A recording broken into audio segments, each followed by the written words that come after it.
Hey guys, how you doing? Today we're going to be reviewing Batman The Long Halloween Part 2. This is the new animated film, second part to obviously Batman The Long Halloween Part 1. Now, if you haven't seen my review for that film, please go check it out. I did it not too long ago. I believe that came out last month. And yeah, it left me very excited for the second part of the story and was a very solid, great DC animated film as I'm used to, because DC animation is obviously the best animation out there compared to Marvel. So yeah, I was very excited for Batman The Long Halloween Part 2 and it delivered. Now quickly before we get into the film, I would like to say that this is probably most likely going to be my new setup.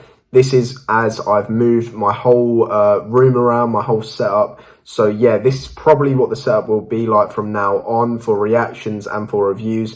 Hopefully you guys are fine with that. If not, well, too bad. But yeah, so let's get into this film. So the first one left off at a very interesting place. This will contain spoilers if you weren't sure of that. With the end credit scene of the part one, where Poison Ivy charms Bruce Wayne. So this film picks up literally a month or two on, where he has been under her control for a while. She's getting him to sign off property and business deals to get obviously what she wants. So yeah, it picks up straight away with Catwoman saving Bruce, and we see their relationship progress even further in this film as it did in the first film. And I'd like to say that Bruce Wayne and Selina Kyle, Catwoman's relationship in these two films is actually one of the strongest points, because it's great when these two characters are on the same page and working together, because I think it just works very well. It's believable, their action scenes are great, and just the motivations between the two of them just work for me. So yeah, I really enjoyed their chemistry. Even though it's animated, the voice works great, and I just enjoyed them two together, working together as a duo in these two films, and it definitely works just as well, if not better, in the second part to the first part. I would like to say that I do think the first part works a bit better storytelling wise. There's a few bits and pieces that seem a bit forced in part two, especially where they're throwing in every single villain. I think it's overkill. This seemed like a very contained detective case about the holiday killer that I appreciated as just a smaller sub-story that was very contained, very focused on that one killer, and I didn't see the need. That's why it was so cool in part one when we went to Arkham Asylum and we got to see all these weird, intricate, unique Z-tier villains like Calendar Man. That's why that was so cool, because there's no relevance to his character. He's not a threat to Batman, but it's cool to see how he can be useful with these small, minute details in this detective case. It shows how complex the detective case is, and really builds on that and trying to find the holiday killer. Whereas in this film, they throw in Joker again, which he works for that first film, but then it throws in Poison Ivy, Penguin, just all these characters, Solomon Grundy. It pours all of these characters at you that we've already seen so many times, and it seems just unnecessary in my opinion. Now, I did enjoy watching them on screen. I love all the Batman villains, but on hindsight, looking back at it, I don't think it was necessary, in my opinion. Now, I'll say this straight away. I do think the first part is slightly better. Not by a lot at all. That was probably my one complaint about this film. Everything else, the pacing's good, the pacing's fine. I believe this film's like the same, literally like 3 minutes longer than the first part, and it feels the same. It's literally, the pacing is great, but by far the best part of this film, and this story as a whole, is Harvey Dent, is Two-Face. Now, Two-Face is built so well here, and it gives I don't know if it's a different take, because I don't know a lot about him. I obviously know the outline story. I've seen The Dark Knight, but I feel like I need to look him up and look up what his actual original origin story was, because Here it gives him, if anyone's seen the film Split with James McAvoy, which is a great film, it sort of gives him like an alternate personality. And I kind of like that idea. It just, for me, it just works because obviously Two-Face, split faces, symbolising the two personalities.